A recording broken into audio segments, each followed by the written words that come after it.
Thanks so much for coming tonight. I'm really grateful to have been given this opportunity to meet two heroes of mine. Deepa, Mehta, and Alanis Obomsawin have created such an extensive body of work over the past couple of decades that to look back is to see the gaps that might have otherwise been left behind in the grander narrative. And for some people, to look back is to see a future for yourself. And here's a sample of their work.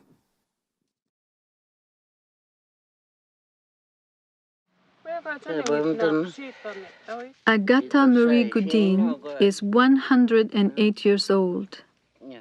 In 1876, when Treaty 6 was signed, her name was on the list. Later on, at the age of 17, she married a non-status Indian, and so lost her own status as a Cree woman. Her husband died 4 years ago at the age of 101. She has 5 children old enough to collect pensions.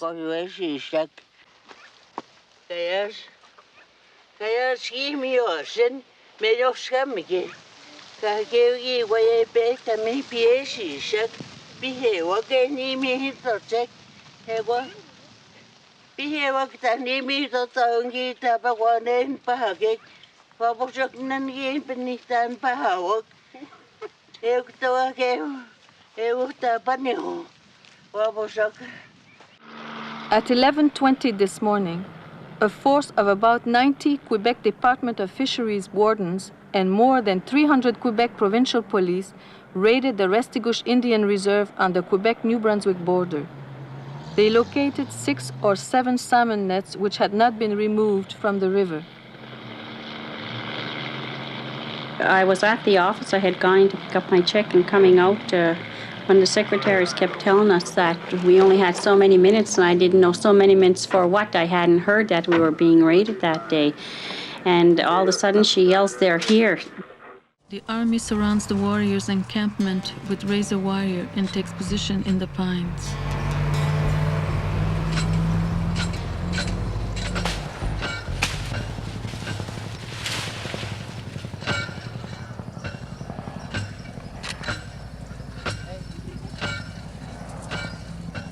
The warriors put up a large curtain to block the view of the soldiers. This maneuver proved to be very annoying to the army.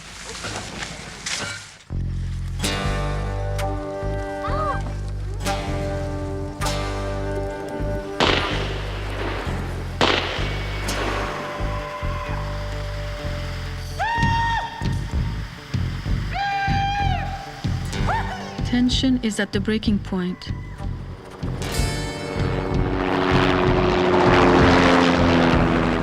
By nightfall, the army harasses the warriors with searchlights. Shadows on the wall. Is this the end?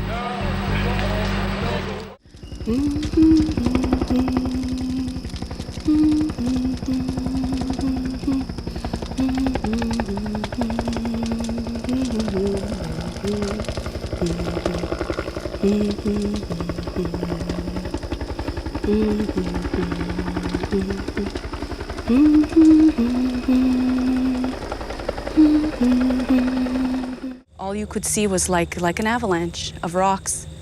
And it wasn't small rocks, it was large rocks. Rocks like this. And you could see what was happening to the cars in front of you. So we were terrified. A rock hit the back of my sister-in-law's window, and the window shattered. We were covered in glass.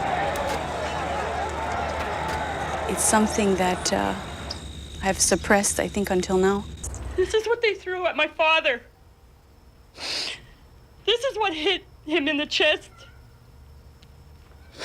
I'm gonna keep this, and I'm gonna remember those faces. I can't believe racism is bad in this country in this time. I don't know what else to say.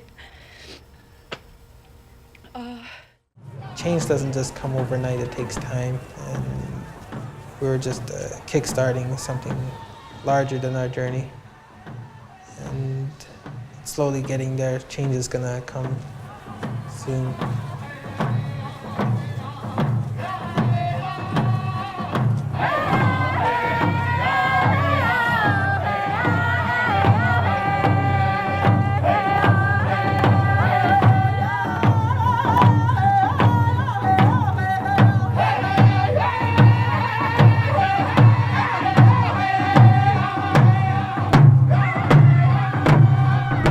Treaties are a very sacred thing. That's why, we're still here. That resilience, that belief, that hope, that thing that someday we will have what we want. Because to me, I look around and it's still very much alive. We're still trying to get people to understand what those agreements, what those promises mean.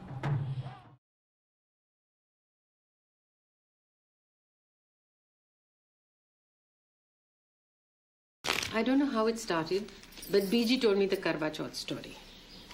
There was this king who was so good looking, so wealthy, and had such a beautiful wife that even the gods envied him. This made him proud. Of course, his arrogance was not going to be left unpunished. And so one night, Choka, his body was covered with millions of fine needles. The queen was horrified, but being a devoted and loyal wife, she spent a full year taking them out. Finally, there were only 2 needles left on the king, one on each eyelid. The queen was about to take these out when her maidservant told her that a holy man insisted on meeting the queen that very moment. While the queen paid her respects to him, the maidservant plucked out the remaining needles from the king's eyes. As his eyes flew open, the king embraced the maidservant, thinking she was responsible for plucking out the millions of offensive needles from his body. When the queen walked back in, the king demoted her to the status of maidservant and promoted the maidservant to the status of the queen. In despair, the queen tried to tell the king that it was she who served him. But of course, the king had made up his mind.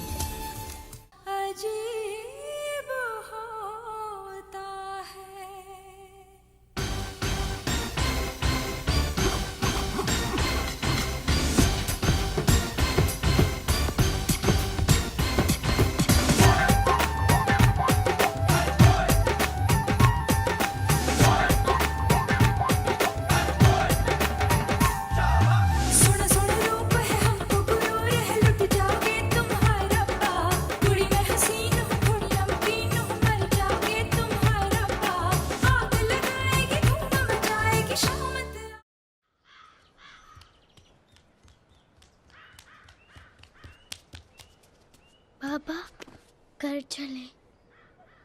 अब यही तुम्हारा घर है। फिर अम्मा कहाँ?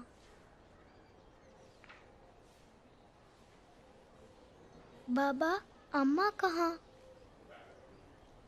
बाबा अम्मा कहाँ?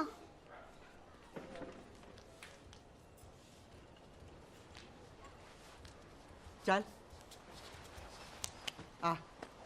बाबा बाबा हमको छोड़ो, हमें नहीं रहेंगे बाबा, हमें नहीं रहेंगे बाबा, बाबा हमको छोड़ो, हमें नहीं रहेंगे।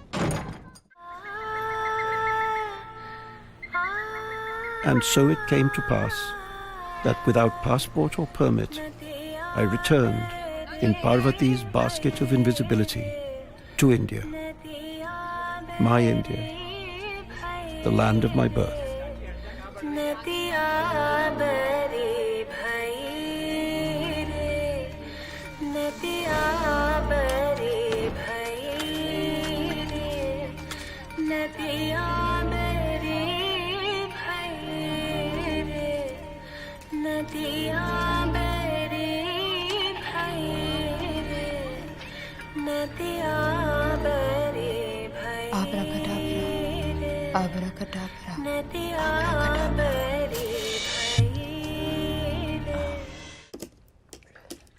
You think you needed that to see me?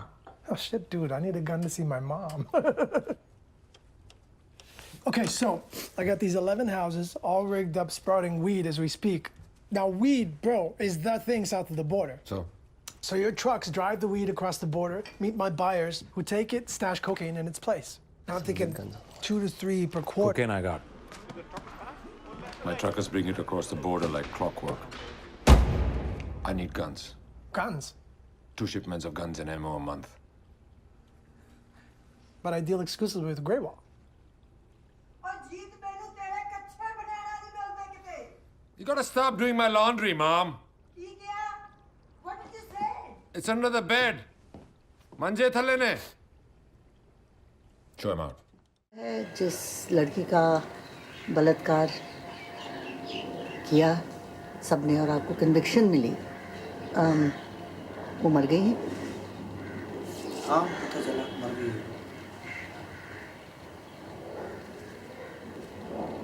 तो आपका क्या ख्याल है जानकी कमल में? पता नहीं, सभी ने मरना एक दिन, तो वो भी मर गई। इसमें क्या है? मर गई वो। कोई भी मर सकता था। पर उसका मरना तो आपके हाथ में ही है। हमारे हाथ में, चलो वो हमारे जरिए हो गया, ये तो किसी और के जरिए हो जाता। कोई बहाना तो मिलता ही है, सबने जाना एक दिन।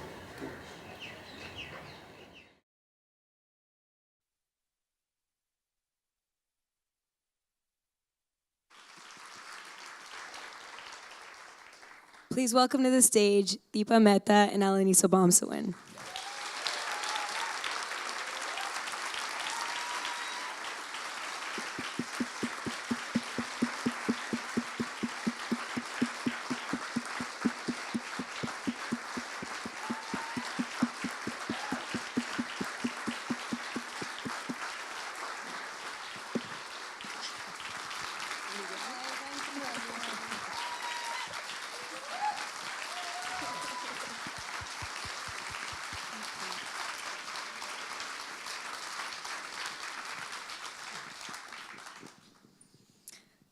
How are we feeling?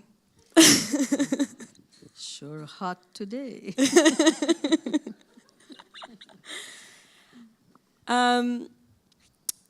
So a lot of you might have recognized some of the clips that we just saw. But I guess I wanted to start with maybe some clips from films that people might be less familiar with. I wanted to show clips from your first films. Or some of your first films. So Deepa, your first film, Sam and Me, came out in 1991. And it follows the story of an emerging friendship between a young Indian man and an elderly Jewish man in Parkdale. Alanis, your film, Christmas at Moose Factory, is from 1971. And it's constructed entirely of children's crayon drawings and their voiceover stories. We're gonna watch a couple of clips from those two films now.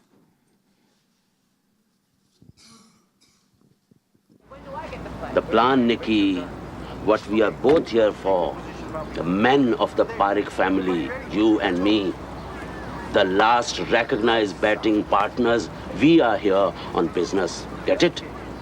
Yes, sir. Good. Just 5 years, Nikki. Only 5 years. Work hard, don't waste your money. We make it and we'll be out. But Uncle, what about Ma? You know I'm planning to bring her across. Oh, what? To clean the bathrooms at the airport? Come on, keep run. Get the ball. Come on. Don't become like these fellows here. They all think that they will make it here. They are wrong. Ali's been jumping around the world. Africa, England, Canada. Where has it got him? On a bloody cricket field in Toronto.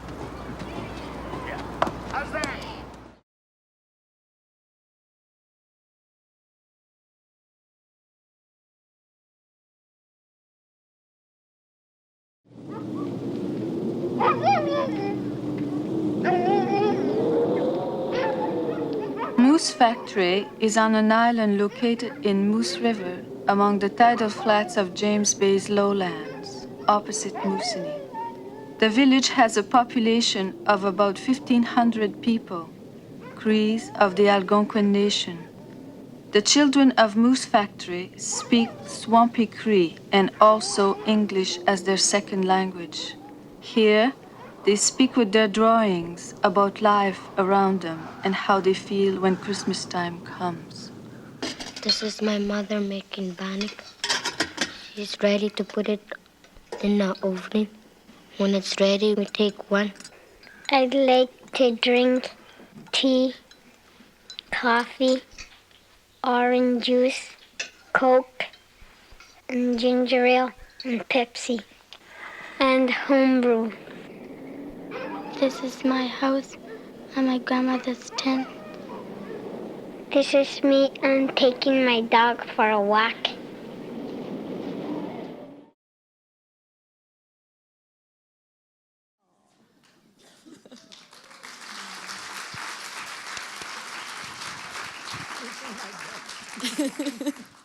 It's a big dog. Yeah, so the reason why I wanted to bring these clips up is I was curious to know whether there are things that you see in those first works, that particular concerns or formal aspects that you carry through in your work now.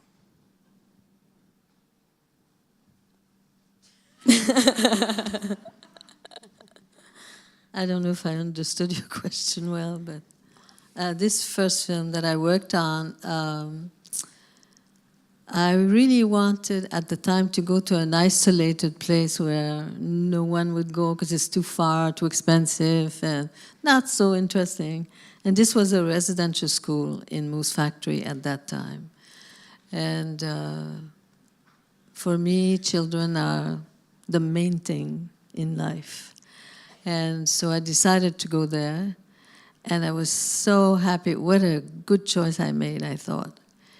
Really, for many reasons. Not only that they were children and in a residential school, but also they all spoke Cree, and English was their second language. And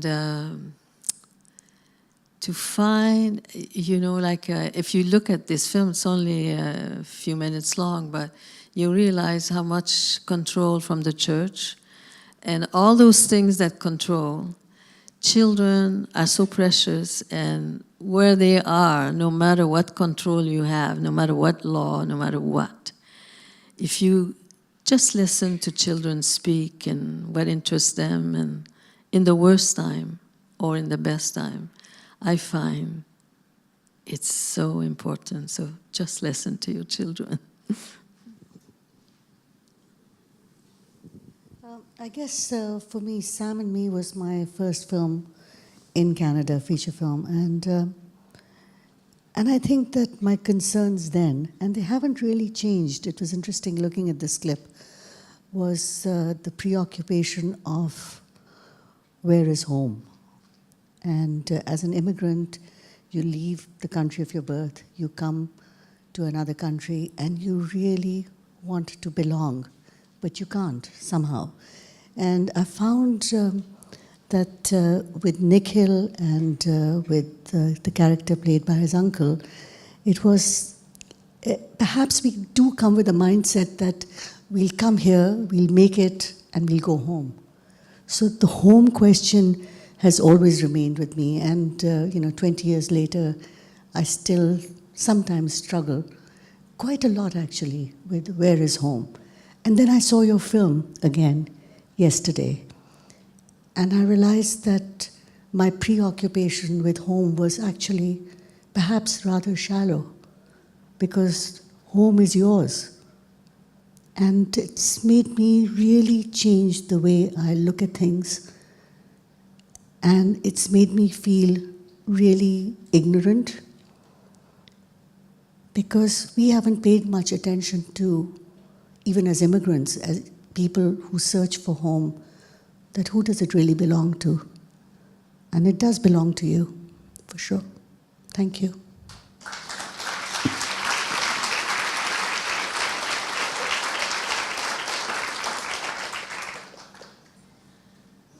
So you both in your films address issues that are specific to communities that you are close to, or your communities. I don't know what that means sometimes, like what, community and what it means for something to be your community, but for our purposes here, let's say. But your films are quite different in kind of form. Alanis, you make documentary films, and Deepa, you mostly work in narrative fiction films. So I guess I was wondering, Alanis, like, what is it about documentary that you find is the best way to tell your stories? And have you ever considered, changing to fiction or making that kind of film? I certainly enjoy watching fictions, but for me, documentary is the one that I am very passionate about, mainly because it's the voice of the people. And whenever I come to a community for one reason or another, sometimes I'm invited to go to certain places. And when I sit down and listen to an individual talking to me, first I always go on my own. I don't come with a crew first. And I just do sound, and I listen for hours to an individual person who often tells me about her or his life. And for me, it's so sacred. I just never get tired of listening to people telling me, especially if they are older. I always think before going in there, wondering, how did that person survive all these years in such an unfriendly place, this country of ours? And I am very curious, and it's different for each one of them. Although they went through the same time, the same oppression, the same exclusion, the same humility, the same thinking that raping is normal, that the outside people can come and just rape you, and it's okay. You should enjoy it. And all those years that we have gone through that kind of feeling in our own place, on our own earth, I find that people tell me their life story, and it's so fascinating to hear how they went about to make a life of not only learning, but somehow going through, and all the tricks to go underground, to practice a chant, to practice a ceremony, to practice the language. All those things, you listen to it and you say to yourself, it's beautiful, because that person has gone through it's like a war. And you find a way to protect. You protect your children, you protect your language, you have to do it all in secret. And each person that I hear, it's different how that person went about to remain, or to try and remain as much as possible what that person is. And for me, it's sacred. I listen to anyone's story. Every one of you here, you have your life that's sacred.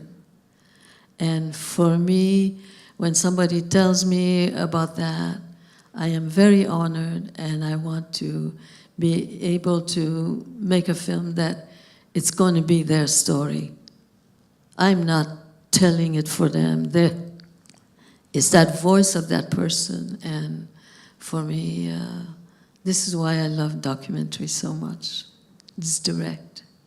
And is to make sure that people feel good about themselves, and that they do have a voice, and in dignity and with respect.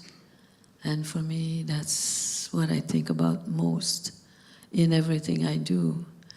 And I also think that every person who tells their story also contribute in giving something to whoever is going to listen to them. They're going to hear ways of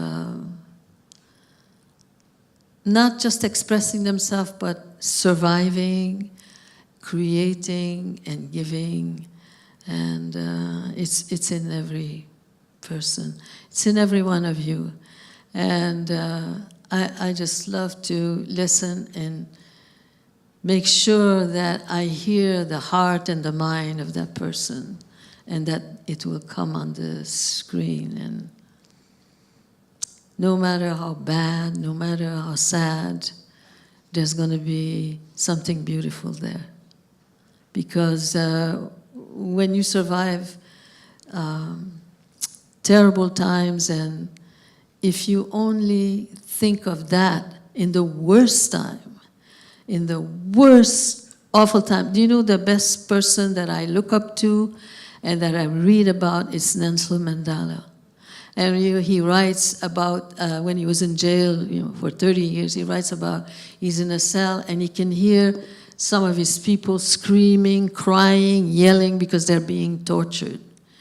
And he's describing that he's yelling back at them things that he says to give them strength to survive the torture.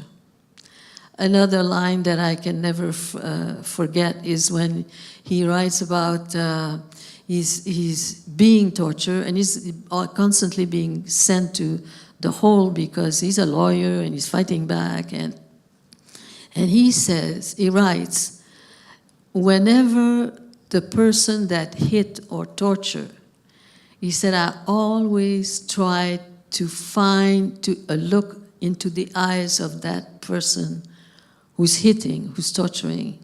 And he writes, and somehow I always could see a little light of goodness in the worst gesture.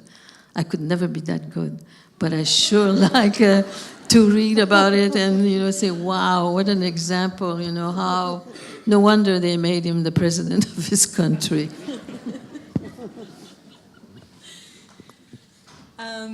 So Deepa, yeah, I mean.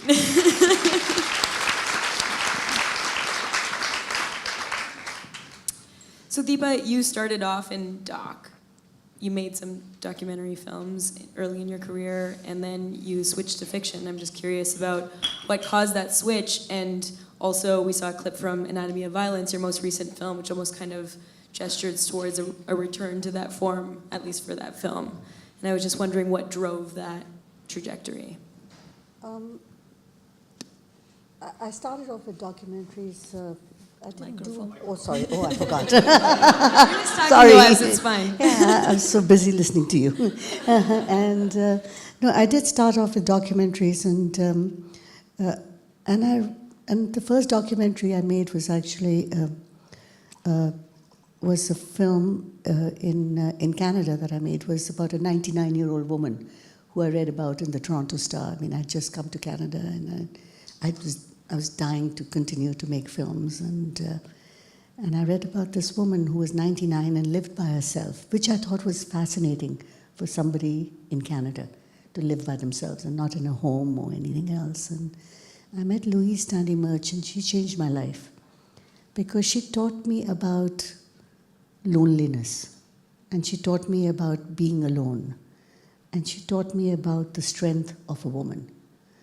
And she learned how to do yoga at the age of 90. And it was like, here she was doing headstands. And I said, and she sort of looked at me and she said, "You're Indian?" And I said, "Yeah." and, but so she was really inspirational. And I thought that she gave me a gift. And the gift was, you can be alone, but you don't have to be lonely. And as an immigrant, that was very important. And I think that became the platform to say that maybe I can actually write scripts and somehow integrate all these characters that I meet, I think about, or I'm really homesick about, because I was dreadfully homesick for India and Delhi, and make some sense of where I am and why I'm here, and maybe I should leave, and bring it together. So I, in a terrible way, I mean, I loved feature films because I felt completely in control. So it was not of any big purpose or anything, but I loved that. I loved curiosity. I loved curiosity creating characters. And I loved characters that were very particular and therefore, I keep on quoting this, became universal. That's what I realized when I did feature films, that when you're particular, you become universal. And something that resonated with me actually resonated with people of different colors and different backgrounds.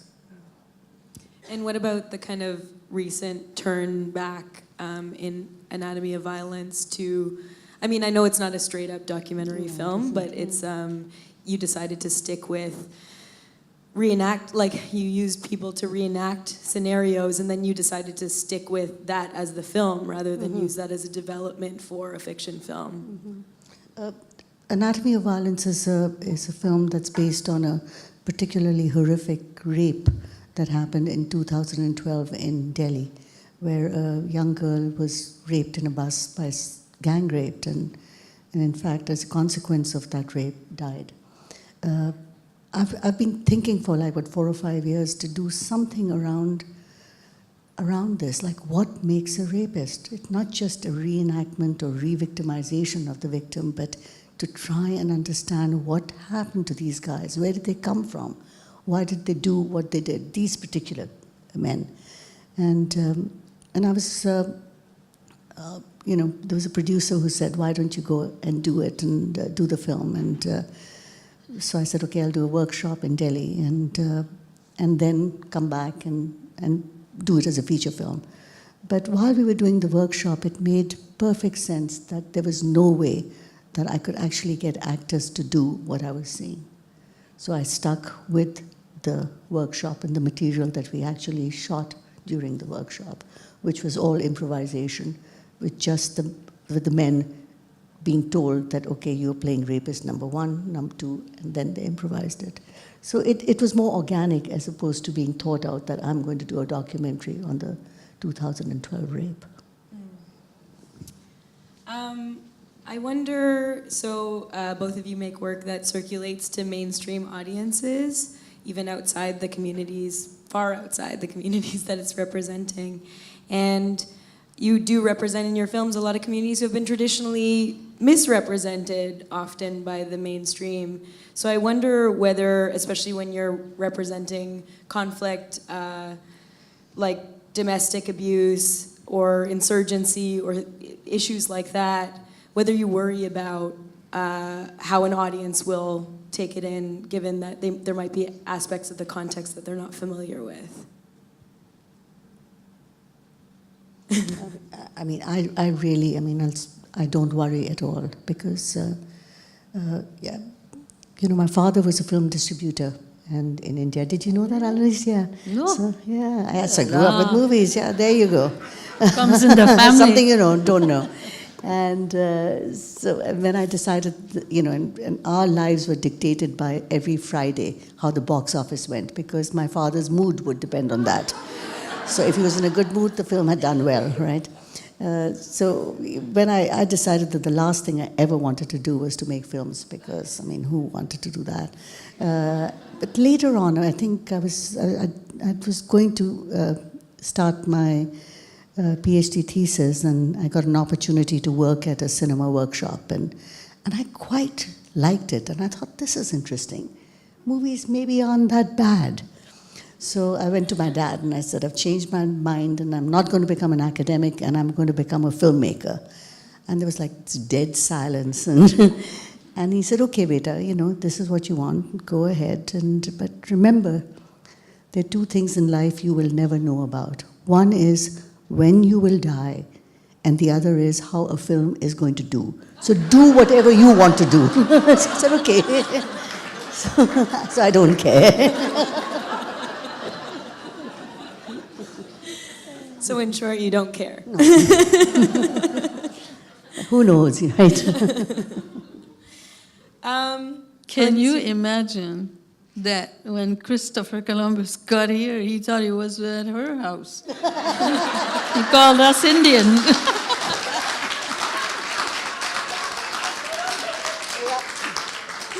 That is ironic, isn't it? Yeah. We sure have a hard time to lose the name. Okay, so why don't we go to another couple of clips? Is that cool? It depends on the clips. Yeah? What do you want to see? We'll see if we can find it on YouTube. Okay, so I guess what we're about to see is a couple of films of both of yours that deal with struggles around the idea of nation or nationhood. So first we're going to see a clip from Alanis's incredible 1990 film, Kanesatake, 270 Years of Resistance. So you spent 78 days, often by yourself, filming in Plus 2 weeks. Right, plus 2 weeks. Okay. Filming an armed standoff between protesters, the police, and the Canadian Army over a proposed golf course that was going to be built on Mohawk lands. And then after that clip, we're going to see a clip from Deepa's film adaptation of Salman Rushdie's novel, Midnight's Children, which is the story of a boy who was born exactly at midnight on the 15th of August, 1947, which was the moment of India's independence. And that birth time gave him telepathic powers. But he also got this extremely sensitive, enormous nose that is constantly evacuating various substances. I don't know, the roll clip?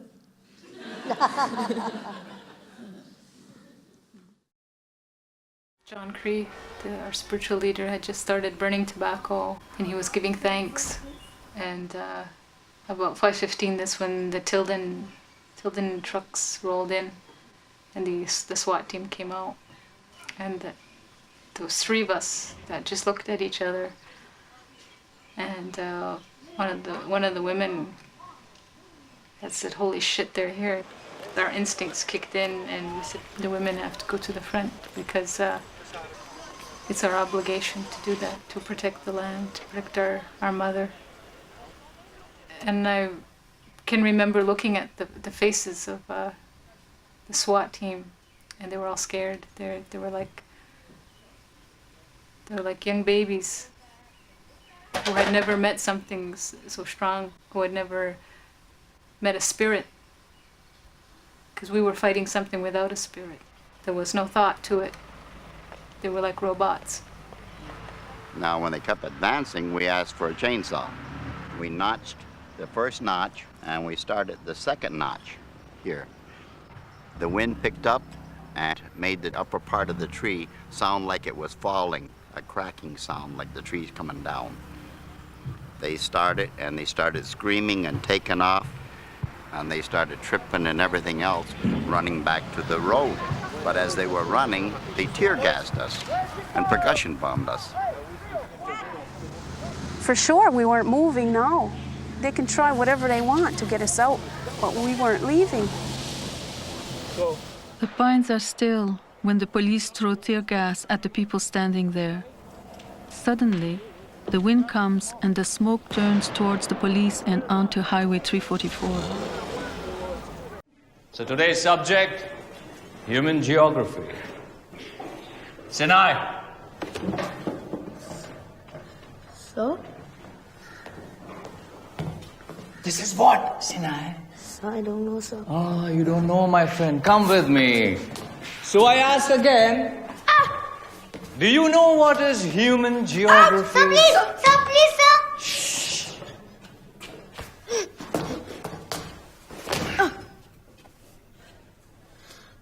May God please, the hideous face of this primitive creature it reminds you of? Sir, the devil, sir. Sir, a vegetable, sir.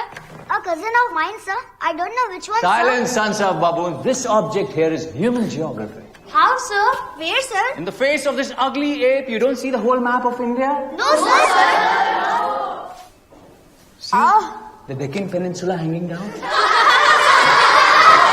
And the stains. These stains are Pakistan. The birthmark on the right is East Pakistan, and this horrible stain is where?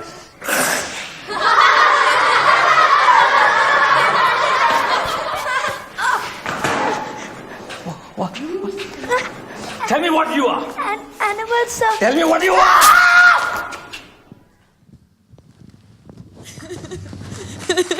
I'm glad you find it funny. I find it funny because I'm so uncomfortable. I've seen that scene so many times, and every time I know the hair thing is coming, I have to look away. But so I guess, the reason I brought these clips in is so you both deal with questions around the idea of the nation. And, it's National Canadian Film Day, and when most people think about the nation, they think about the nation state, or like Canada.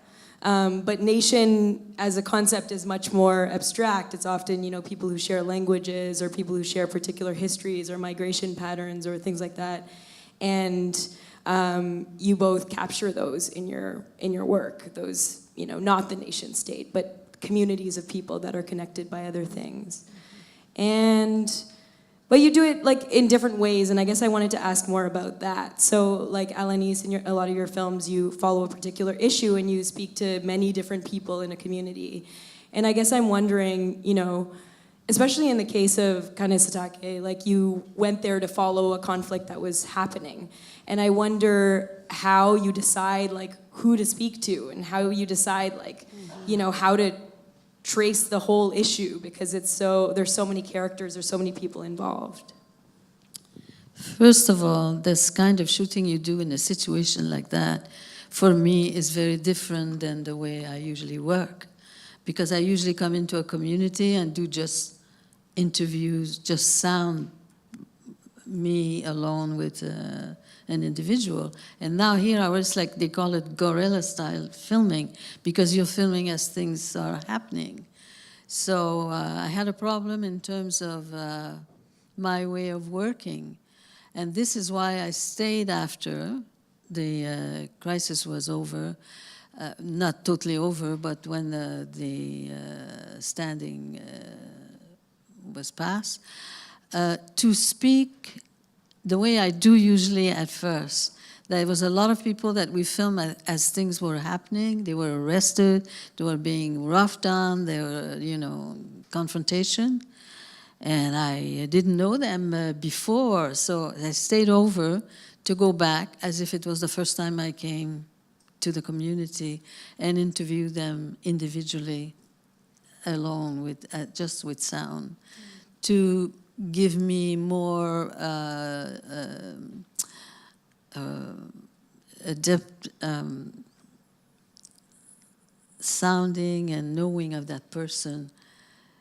Of course, recounting what that person had gone through. Sometimes we were arrested, sometimes we were being pushed around and called names and beaten. You know, it was really very difficult and very dangerous.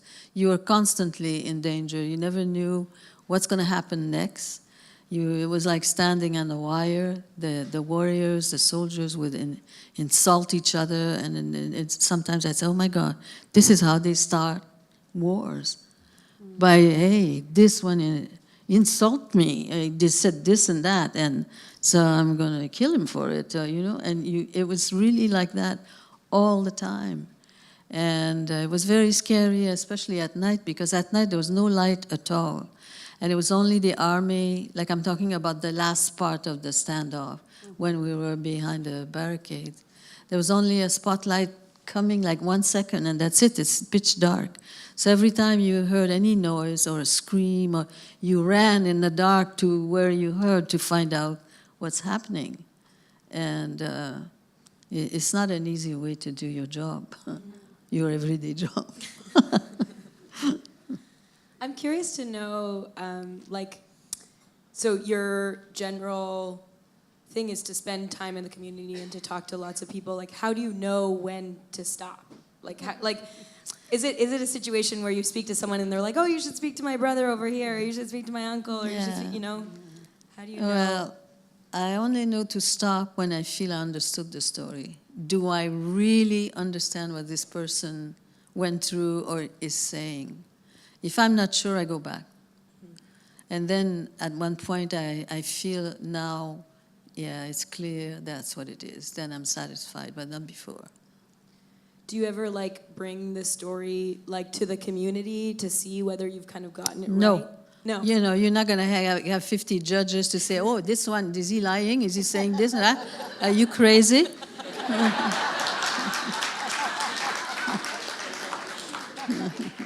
Fair enough. So, Deepa, I feel like it kind of in contrast, I guess, in a way, you often employ kind of characters as metaphors for actors in a particular nation. Like in Earth, there are individual characters that stand in for cultural communities. Really? Just reiterating, you know. And yeah, in the example we just saw, this person's body. I'm just kidding. I'm just kidding. I know, I can take it. It's fine. Lay it on me. But I guess, So I guess I wonder about that decision and whether there are like tough decisions to make in kind of having one character stand in for such a huge mass of people. No, not really. Like I said earlier, is that when you're very particular is the minute you become universal. Mm-hmm. So I stick with the particular, and I think that the resonance becomes universal. So the search is always starts with curiosity. I mean, trying to understand something, trying to understand sectarian war, trying to understand property, trying to understand colonialism, trying to understand inequality, trying to understand power structure. And then I find that I work best with women characters. And I feel, I just think maybe we are just better. I don't know. But, Even in fiction. Even in fiction. No, seriously. It just...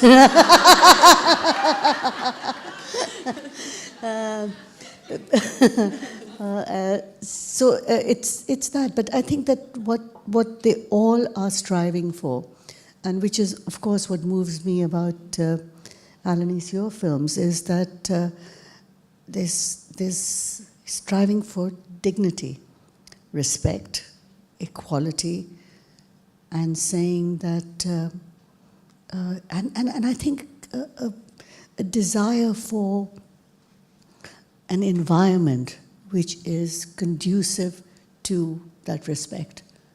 That's extremely important to me. So if it's a young child widow, or whether it's the young girl who has polio in Earth, which is one of my favorite films, or whether it's the young woman who comes to Canada as an immigrant and is in a horrifically domestically abused situation in heaven on earth. I mean, what are we all looking for? Respect, being wanted, being loved, and being treated as equals. So that I think that's it. Perhaps started with being an immigrant and being away from all those things that made me comfortable.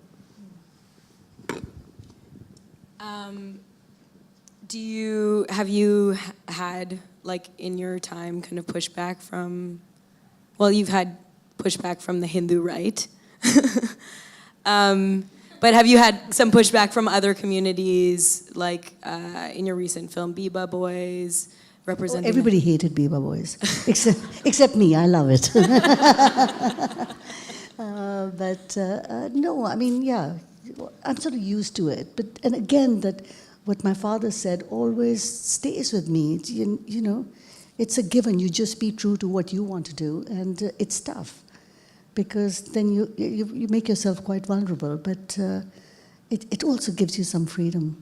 Yeah. So Hindu right has never been my fan. I mean, I must have the most trolls ever. You know, it's like it's fascinating. But you know, doing water was pretty horrific. And trying to do it was very difficult. I mean, I've never had my effigies burnt, and you know, it was just very. It was sad. It was sad what we do to each other, and it was sad to see women out saying that you know, it's a badge of honor to be a widow. There's something tragic about all of that. Can you talk about, for people who don't know what happened during water, can you talk about that a little bit? Well, yeah, sure. Like well, I mean, yeah. This is a film that I did called Water, and we shot it in Varanasi, which is a sacred city, the Jerusalem of India, if you will, on the banks of the river Ganges. And it's set in 1930s, and it's about the widows of India. There are homes all over India, but particularly in the north and in Varanasi, where widows are sent after their husbands die. They have to lead their lives in absolute abject poverty, with one piece of cloth, one meal a day. Their heads are shaven off. In fact, without their husbands, they are worth nothing. Until, I think, 1947 or 1946, child marriages were legal in India. So you had many young girls who who were married off at the age of 8 or 9 for convenience, and subsequently, if their husbands died, they became widows and they would be sent off into these homes. So Water is about the story of an 8-year-old widow who is sent off into a home. We started shooting the film in India, and I think third day into the film, there were huge protests because the script was leaked, and even though it had been approved by the government of India, the script was leaked, and it was said that what I was doing was an anti-Hindu film, because actually it was pretty wonderful that these women had an opportunity to lead a life, paying for their sins by being widows. So there were protests, and the sets were thrown into the river, and effigies were burned, and we were actually shut down when a man jumped off a bridge in the Ganges and said that he was going to commit suicide because of the film being made. And he landed up in the hospital, and we were completely stopped. The army came in, and then subsequently we found out that this man who said, who was trying to commit suicide, actually does it for a living. So figure that one out, kill yourself for a living. And so he was paid by the government, a government employee, to jump off, and then he lands up in the hospital and makes a lot of money, and he does that quite regularly. But how do you do that more than once? He had it down to a fine art. I mean, and so anyway, the film was shut down, and we didn't get to make it for 5 years, and much to the credit of Telefilm Canada, and that they, even though the film was in Hindi and it had nothing to do with Canada, and was not in French or in English or in an indigenous language, they said, you must make it. So we did. We made it 5 years later. In Sri Lanka. In Sri Lanka. We couldn't risk India again. We're going to look at another couple of clips now. We're going to see a clip from Water, and we're going to watch a clip from Alanis Obomsawin's incident at Restigouche. Kalyani ओ कल्याणी इधर आओ कल्याणी चूहिया क्या कर रही है तुम शादी करने जा रही हो सनक गई हो तुम विधवा से कोई शादी नहीं करता करेगा बेशरम तुम खुद भी डूबोगी साथ में हमें भी डूबोगी पाप लगेगा जिस त्याग से हम जीते हैं वैसे ही बनेंगे फिर हमें क्यों नदी के पार भेजा था जिंदा रहने के लिए हम जैसे जिंदा रहते हैं इस पर कोई सवाल नहीं कर सकता भगवान भी नहीं दीदी ना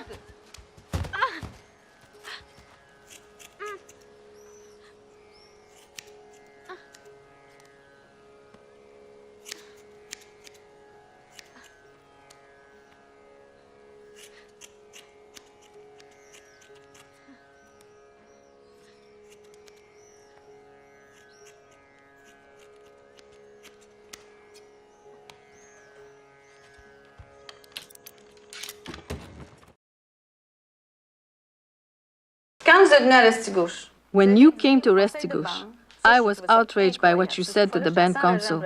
It was dreadful. The chief said, you French Canadians are asking for sovereignty here in Quebec. You are saying, it's your country and you want to be independent in your country. We're surprised that you don't understand us Indian people and our sovereignty on our land. And you answered, you cannot ask for sovereignty because to have sovereignty, one must have one's own culture, language, and land. Sa langue et sa terre. Est-ce que, à l'intérieur, actuellement, selon, on va reconnaître, par exemple, le gouvernement du Québec? The government of Quebec will recognize a collectivity at Moriah, which is entirely sovereign. How far does that sovereignty go? It's a question of definition.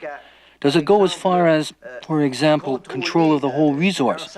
Certain native chiefs are creating illusions for the native people. The Gaspé Peninsula, New Brunswick, Nova Scotia, etc. It belongs to us. Do you mean to tell me at this point Montreal too belongs to you? Of course, all Canada belongs to us. Are you saying that you're going to exclude us? Did we tell you to get the hell out of here? We never said that. We always shared. You took. Instead of being proud of us, you talk of your history, your Quebec. The history of Quebec does not begin with the French Canadians. Just make it short, please.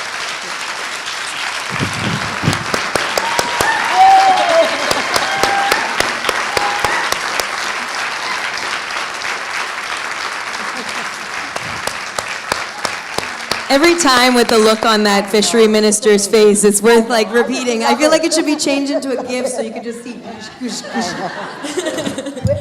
Where is he now? I don't know. Alanis, do you know where he is now? What? Where is he now? Where is he now? Yeah. I'm sorry, I don't want to be disrespectful. I don't know if he's still here. Ah, okay. But, you know, I was so angry at him. But I came to get him at the airport. I arranged to get money to do this, but this is another story. So I come to get him at the airport, and these two reporters from CBC come out first, and they say, hey, Alanis, be kind to Lucien Lessard. He just lost his election yesterday, and he feels really bad. I said, oh, yeah. So I'll be very kind. yeah, so then he comes out, and I said, Monsieur Lessard, what's your favorite meal? He said, fish. I said, okay. I thought, where can I take him? There's a restaurant in Montreal. It was called Le Paris. And me, I don't eat fish or meat. Never have. So, but friends, and I used to go there and eat something else, but they said, oh, it's the best place for fish. And, you know, I thought, well, I'll take him to Le Paris. So I take him to this restaurant, and it's quite a small restaurant. And him and I were sitting there, and now that we're sitting down, it took about 2 minutes, we start fighting. And just like that. And in the room, I realized after it was dead silence, they're all listening to us. Because they know him and they know me, you know, they know who we are. Then I took him to my house to do the interview. And you see what happened. But the interesting part, previously at the film board, there was a rule at that time to make a film, or if you need more money to finish a film, you had to go through a committee. And the committee was a number of filmmakers, and one person in charge, I don't know what her title was a woman, I don't know if she's a director or president, I don't know. She came, and I had to have more money to go back to Restigouche. So she said to me, Alanis, you're not allowed to interview any whites. You only interview the Indians. You hear? I'm going to send somebody to interview the whites. So you can imagine what I was thinking. So she sent a producer to do it. And so here we are. Now we're in Restigouche, and I have my crew there. And I had my assistant was a woman from the reserve. And she said, Alanis, my boyfriend just told me, Campbellton, they're getting ready. There's going to be a bunch of guys coming here to beat on the Mi'kmaq fishermen.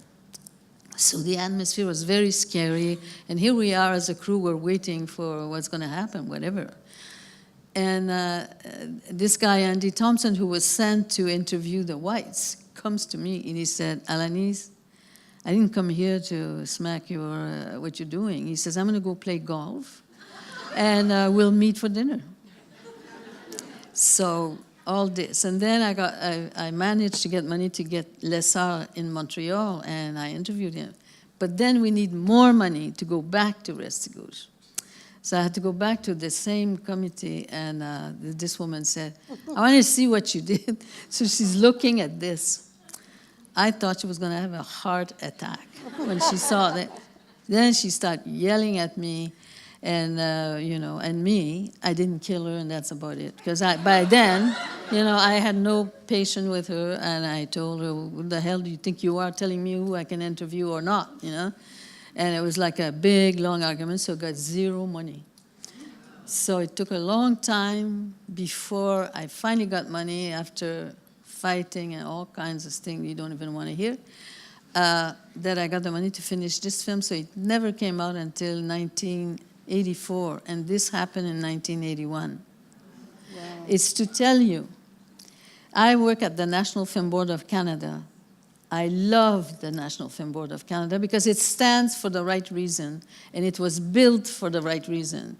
But you have, from time to time, like any institution, individuals who come in and work there, and they have power, and they like to do it to you, show their power, and it's very sick. So if you cannot stand that, you let it be, and you have for years things that are wrong for the population, for the country, for the people. So either you fight or go to sleep and forget it. I fight. It took me a long time to win the fight. But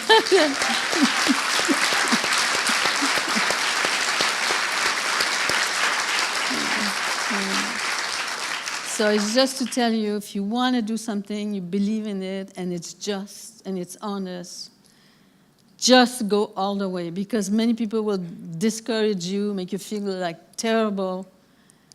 Forget it. Just go in your heart what you think is right and fight for that. Not everybody's going to love you for it. Believe me, a lot of people hate me because I made this film. But there's a lot of people that it's better, and for the community, for our people, for ourselves, not to be afraid. It's hard not to be afraid. There's a lot of things that happen, and it's scary. You have to fight the frightened feeling, otherwise you can't move. And you just go and do it.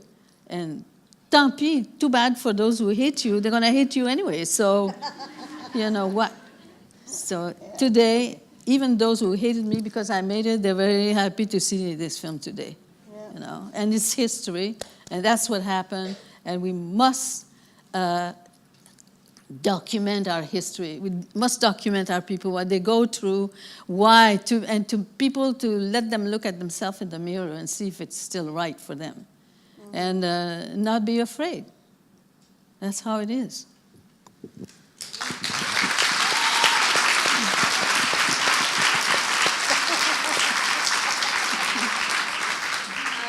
I think that's a great note to wrap things up on, but we want to leave time for Q&A because maybe some of you came with some questions, and we'll have a really brief Q&A. But before we do that, we have a bit of a surprise for the two of you. We asked some people who have been inspired by your work to say a few words, and here's what they had to say.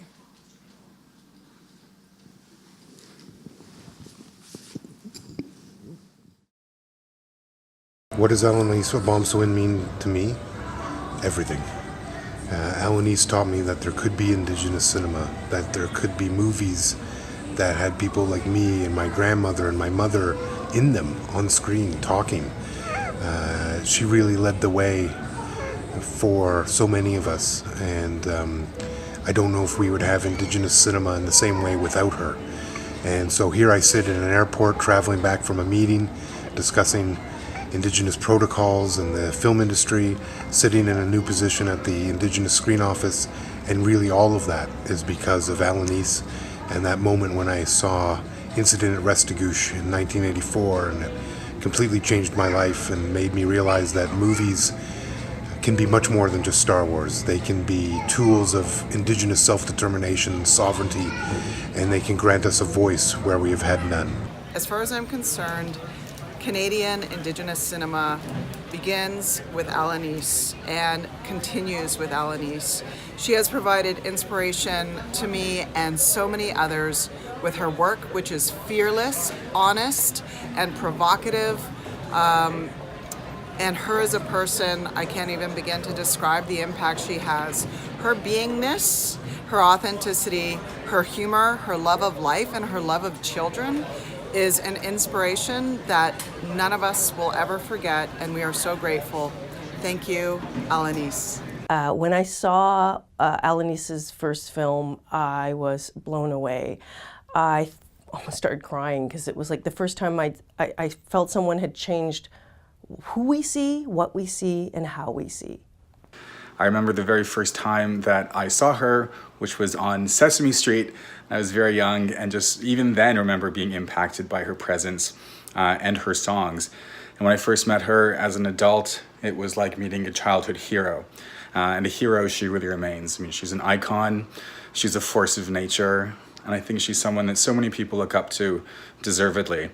Her body of work over the past 5 decades plus has meant a tremendous amount, not just to Indigenous people, but to the world. She was making films and ensuring that there was an Indigenous perspective on screen at a time when these voices were actively suppressed. Deepa Mehta, 3 words: poetic, intense, cinematic. Hey Deepa, Molly here in Vail, Colorado at the moment at a film festival. Just wanted to say thank you for all that you've done for women in the industry. You've been an inspiration to so many people, but also personally to me. You were one of the first people who said, get out there and shoot when I said I wanted to make films. I wasn't quite sure what it would take to be a filmmaker, but you really gave me a vote of confidence that has changed my life, and I don't think I would be here today without that support. Hey Deepa, you know you really are an embodiment of all the 3 elements. Like fire, you blaze with intensity and passion. Like earth, you always keep it real and give us stories that are raw, honest, and organic. And like water, your mind is calm, mysterious, and so deep. The ripples your ideas create reach so far and wide. Deepa, thank you so much for inspiring us, and happy National Canadian Film Day. I love you. Thank you for the immeasurable impact you've had on people like me, and I can say for me specifically. I'm in India shooting right now in Delhi, and I could very easily argue that most of the people I'm working with have come as a result of the work that you've done, that have opened doors for me, not just with Canadian Indian productions here, but also with finding and incubating and fostering talent in this environment that's made it possible for people like me to work here. So opening doors in Toronto, in Canada, for filmmakers who have a voice that comes from an immigrant community, and just kind of sticking to your guns when the challenges were so huge. So I've known you for years. Yours film set was the first set I was ever on, just watching and learning, and I just wanted to thank you from the bottom of my heart and wish you the very best. I can't think of 2 women that shouldn't be celebrated more on Canadian Film Day. Both of you have had such a profound impact on Canadian cinema, and also your work has resonated around the world, and there's no 2 people that I would rather be expressing my gratitude to for being such uncompromising, visionary women who have had a real influence on me personally as a programmer and filmmaker, but also from all of the rest of the nation. We thank you for your work. I'm trying to imagine what it must have been like for Alanis, Obomsawin, and Deepa Mehta to make the films they've made over the last decades. I imagine you must have had to take a lot of shit from people and survive it. I imagine you must have had to say no to people who wanted you to do things a certain way that you didn't want to do. I imagine that you must have felt alone, that you must have had to go it on your own a lot. But I'm glad you did. I'm glad you had the courage, the conviction, and the stamina that you've shown, because we have the films that you've made and we have you as inspiration. Thank you, Alanis. Thank you, Deepa.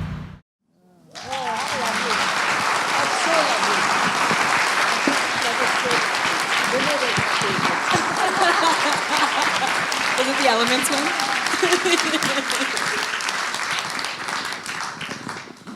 Thank you so much for your words and for your work. Do you have any reactions to what you saw there? Well, it's very touching. I feel I thought spoiled. Vinny was fantastic.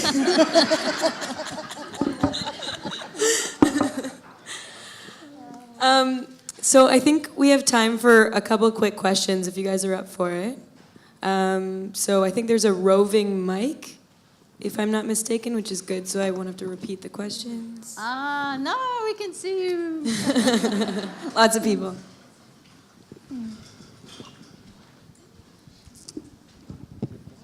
Is Molly here?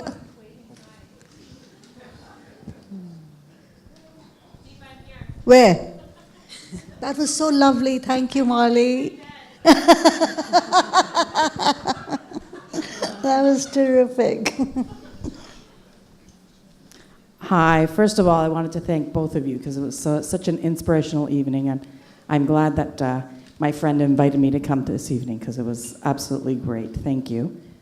My question, so my daughter is just finishing her undergrad at Queen's, who actually met Annalise when you were out in Kingston not too long ago. Anyways, my question is, she's going to be doing her master's next, and what kind of advice would you give her, a female starting out in the industry today? If it's documentary work, this is what I can speak most about. I would say that the root of things is to be able to listen, not to go anywhere to make a documentary thinking you got the story before going in, or wishing that people would answer the question how you ask them for you to receive the right answer. What's the right answer? There's no such thing. I think if you are working on documentary, you're going there to listen, to hear what whoever is talking to you, what is that story. Don't interrupt, and don't feel bad. If you go there and say, oh, I got 10 questions. I want to ask this question, and then it branches out someplace else. That should be a strong message enough that your question has nothing to do with what the story is. So this is why the first thing is to be able to listen. That's what I tell a lot of people, but a lot of them don't listen.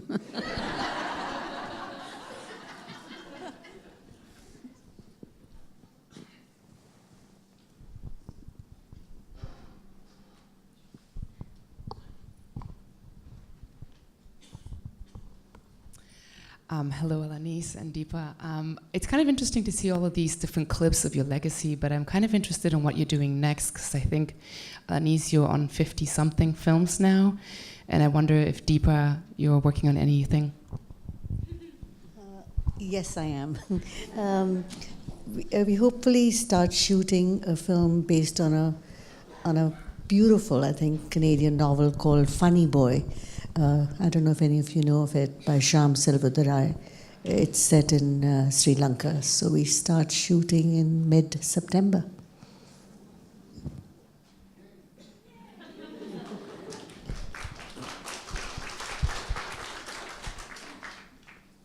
Alanis, are you working on anything? Who's talking? I am. There you are. Are you working on anything right now? I'm always working on something. But this one, the last film I made is called Our People Will Be Healed, and it's a documentary that was made in Norway House in northern Manitoba. And when I first went there, I'm not sure whether it's 2010 or 2011, I went there for a different story, which was about Jordan's principle. Does anybody know what that means? Yeah, it's about this young baby who was born with many needs and remained in the hospital for 2 years.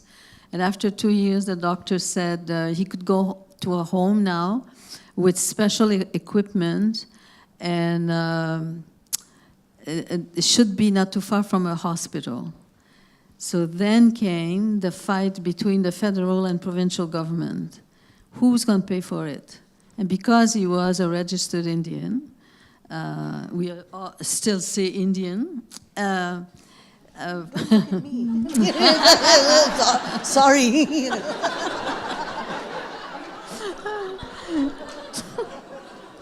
And so there was a fight on who's going to pay for the expense, and then they said, well, he's going to have to remain in the hospital until we come with the decision who's going to pay. It took them so long that Jordan stayed there 3 more years, went into a coma, and died. So the film is about him. I went there first for him, and then I had a strong and special part in the film, We Can't Make the Same Mistake Twice, which was the court case about the rights of children in health and education. So now I'm back with Jordan, and I wanted not to just make a sequence of him again in another film. I'm making his own film. So that's what I'm working on now.